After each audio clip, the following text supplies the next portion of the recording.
Irmãos, nesse momento nós vamos passar a parte principal deste culto, que é a mensagem, o recado que Deus nos mandou através da nossa irmã Delcinalva de Souza Lima, agradecendo desde já. Não vou apresentá-la porque carece.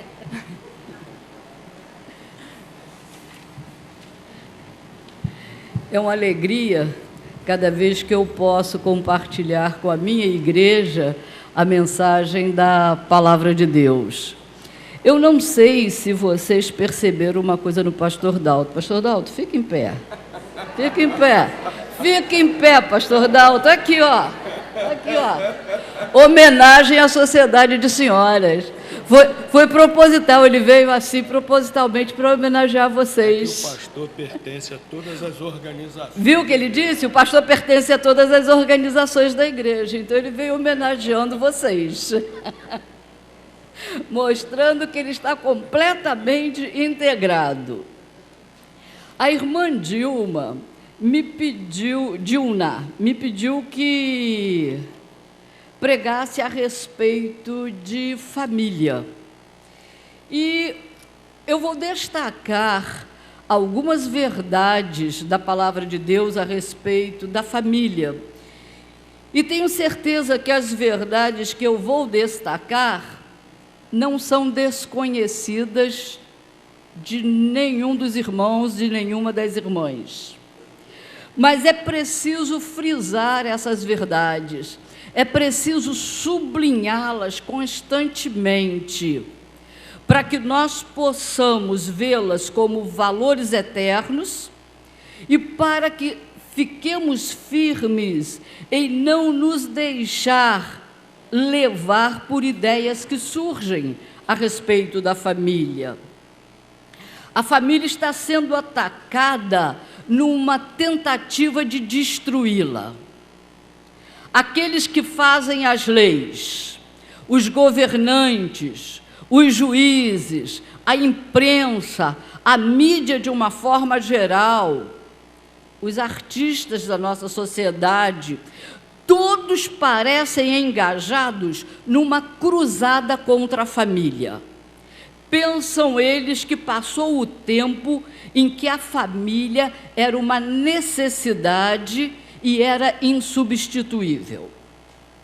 Os mais radicais de esquerda pensam que o Estado substituirá gradativamente a família, assumindo suas obrigações com os filhos. Sonham eles com o homem novo, moldado por educadores, dizem eles, inteligentes, e que converterão as crianças em comunistas conscientes. Lutar contra a família é conspirar contra nós próprios, é conspirar contra a geração futura, é decretar a nossa própria destruição.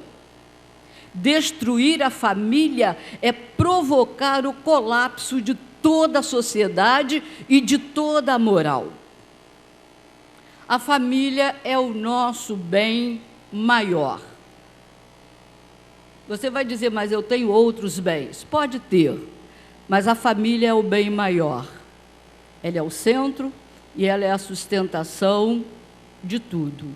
E eu vou dar a vocês apenas duas razões pelas quais a família é o bem maior. A primeira razão é que a família é instituída por Deus. A família é projeto de Deus. A família é criação de Deus. Não foi o homem que resolveu criar a família. Dizem os sociólogos que a família surgiu da necessidade sexual do homem. E que no início essa família era poligâmica, o homem tinha várias mulheres. E que depois, com o advento do que eles chamam de pensamento judaico-cristão, Então, a família se tornou um núcleo monogâmico. Enganam-se redondamente, totalmente errados. Vamos ver o que Jesus nos diz a respeito disso. Ontem eu estava conversando com uma senhora na clínica onde papai faz hemodiálise, e ela me disse o seguinte: eu não sei o que acontece depois da morte, fazendo aqui uma digressão. E eu disse para ela: eu sei.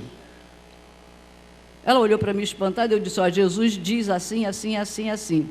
Ela disse: mas você acredita? Eu disse: se Jesus falou, eu acredito, sem sombra de dúvida. Então é isso que eu quero ler para vocês. O que Jesus falou e aquilo que ele falou, eu acredito sem sombra de dúvidas. E quero que seja assim também com vocês. Mateus, capítulo 19, versículos 1 a 6. Mateus, capítulo 19, versículos 1 a 6. E aconteceu que, concluindo Jesus este discurso, ele estava falando a respeito de perdão, saiu da Galileia e dirigiu-se aos confins da Judéia, além do Jordão. E seguiram-no muitas gentes e curou-as ali. Então chegaram até ele os fariseus, tentando e dizendo-lhe: é lícito ao homem repudiar, divorciar-se de sua mulher por qualquer motivo? Jesus, porém, respondendo, disse-lhes: não tendes lido que aquele que os fez no princípio, macho e fêmea os fez? E disse: portanto, deixará o homem pai e mãe e se unirá à sua mulher, e serão dois numa só carne. Assim, não são mais dois, mas uma só carne. Portanto, o que Deus ajuntou, não o separe o homem. Primeira verdade que Jesus deixa claro aqui: a família foi instituída por Deus, sem sombra de dúvida. Ele repete o que está dito lá em Gênesis, que criou Deus macho e fêmea, e que disse a eles: frutificai e multiplicai. Então, Deus criou a família. O mesmo Deus que instituiu a família, instituiu princípios para governá-la.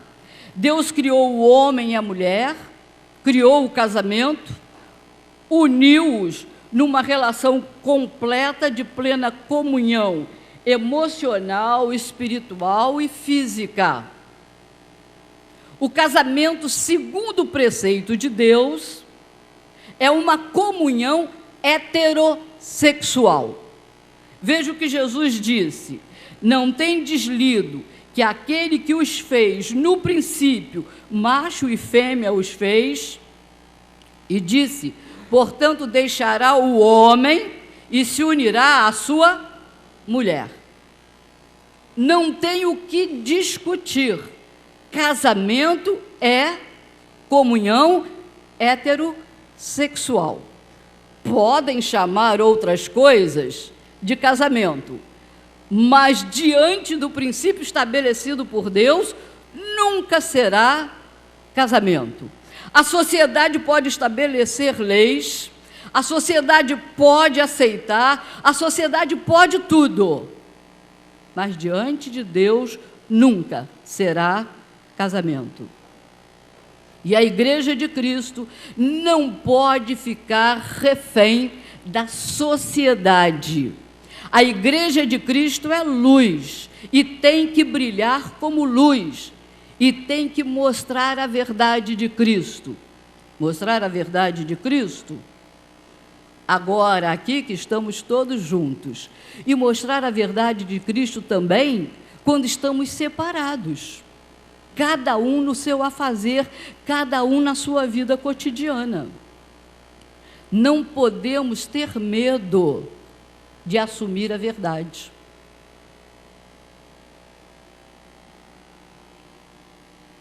O princípio da criação de Deus, então, é que casamento é uma comunhão heterossexual. O outro princípio que Deus estabeleceu para a família, para governá-la. Mateus 19:5. Portanto, deixará o homem pai e mãe, e se unirá a quem? As suas mulheres, a sua mulher. Existe um dito artista, DJ, sei lá o que ele é, que ele tem, parece que 7, 10, 14, 20 esposas, será quantas.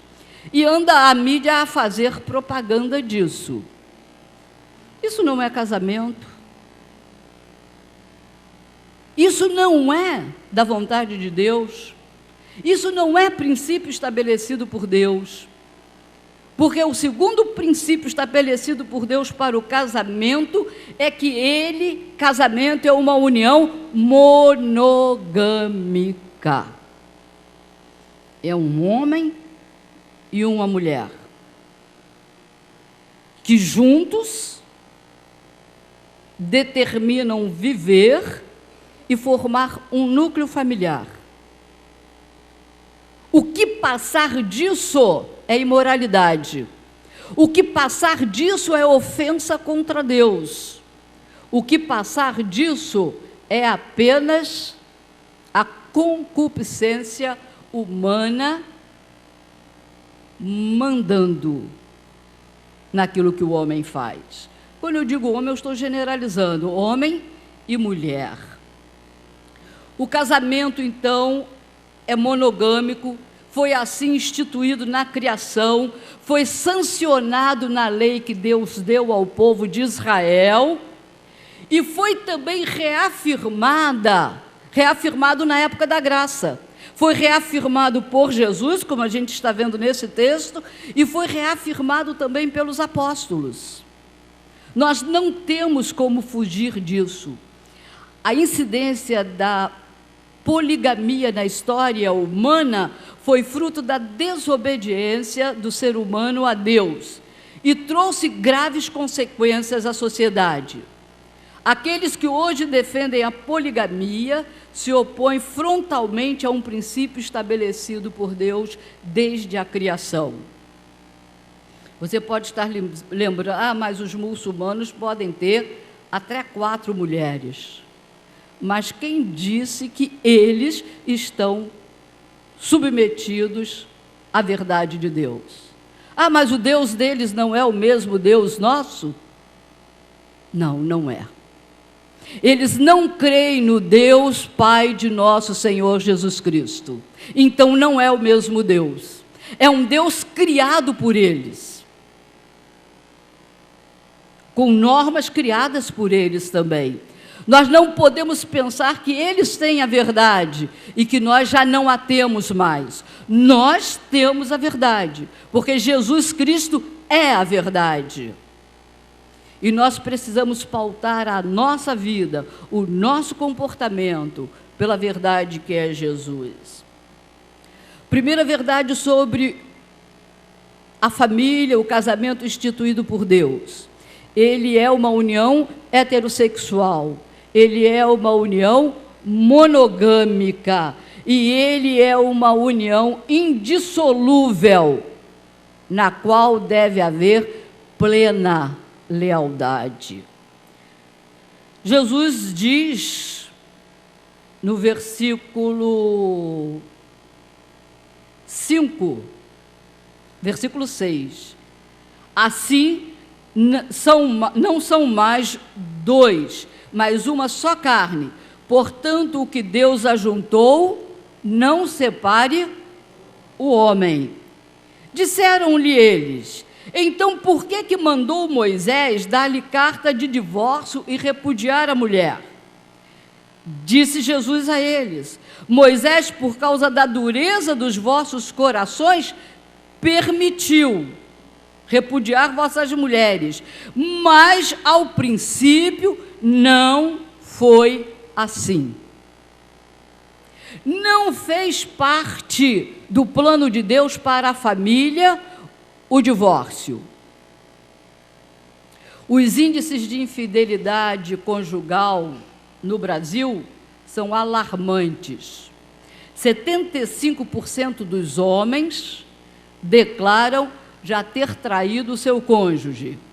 E 63% das mulheres declaram já ter traído os seus cônjuges. A quebra da lealdade conjugal é desobediência a Deus e tem consequências para quem é desleal, tem consequências para o que foi traído, e tem consequências para os filhos, e tem consequência para a igreja, e tem consequência para a sociedade. É na deslealdade que começa o divórcio. E a deslealdade começa com coisas pequenas. E essa deslealdade vai crescendo até chegar ao adultério. E muitas vezes o adultério é uma quebra, é uma rachadura tão profunda que fica difícil colar outra vez esse casamento.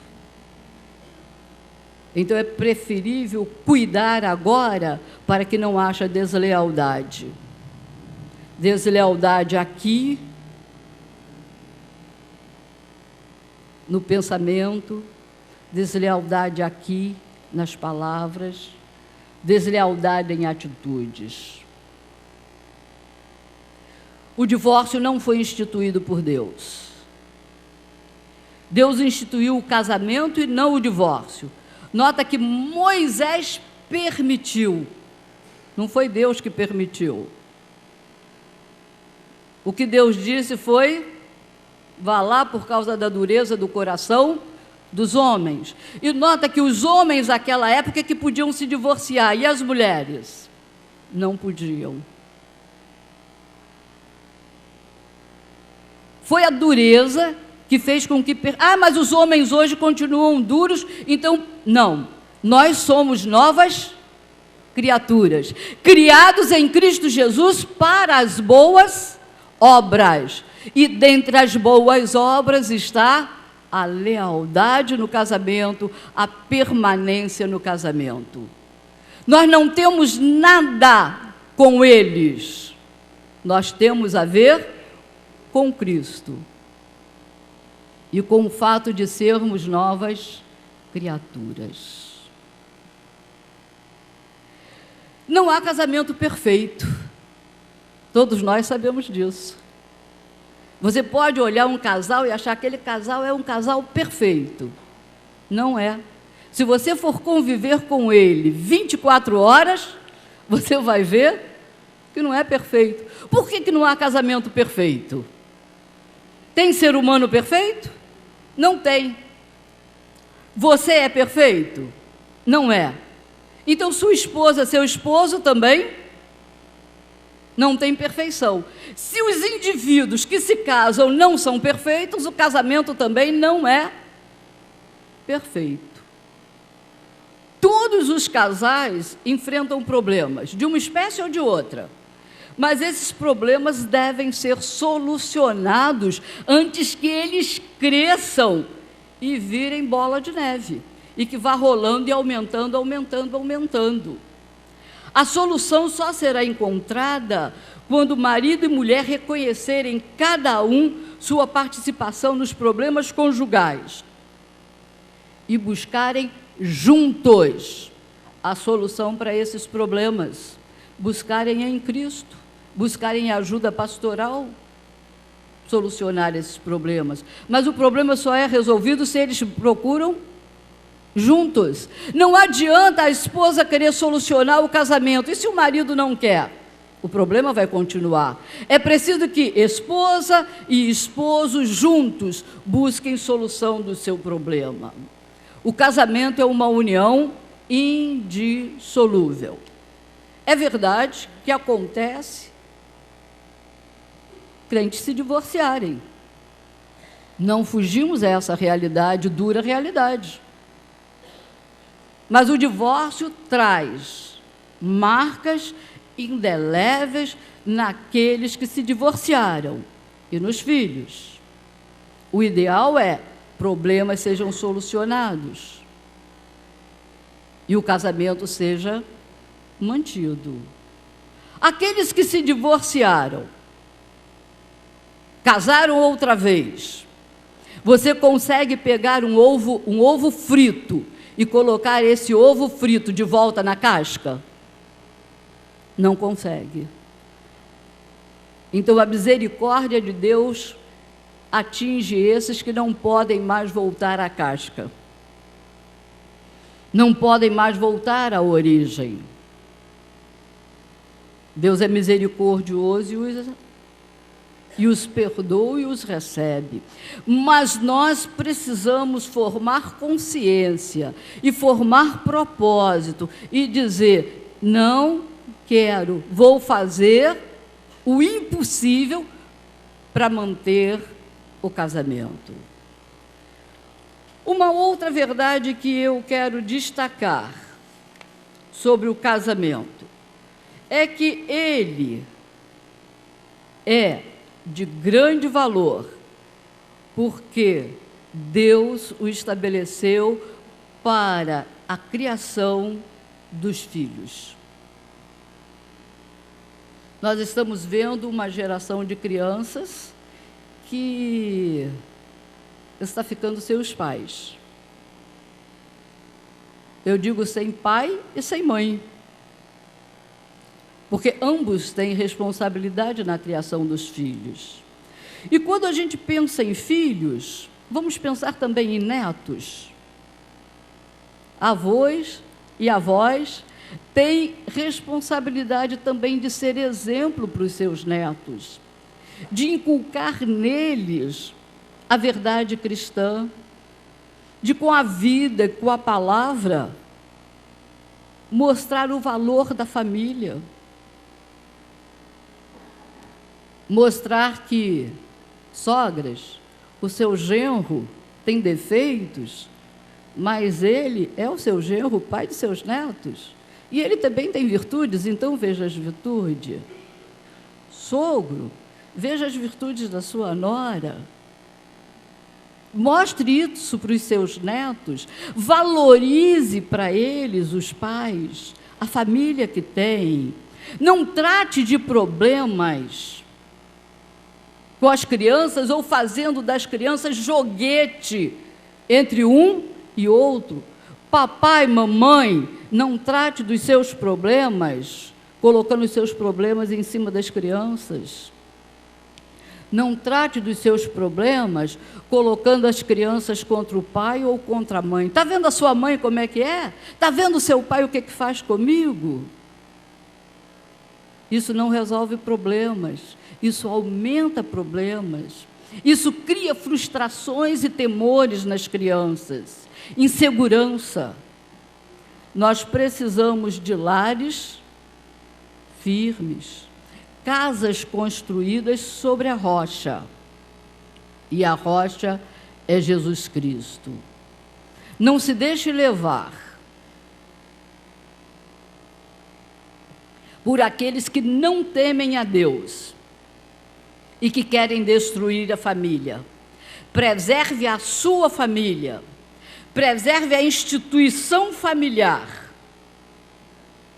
com a sua vida em família, com a sua palavra, com a sua maneira de viver, porque a família é parte do plano de Deus. A família é projeto de Deus para o ser humano. Qualquer coisa fora disso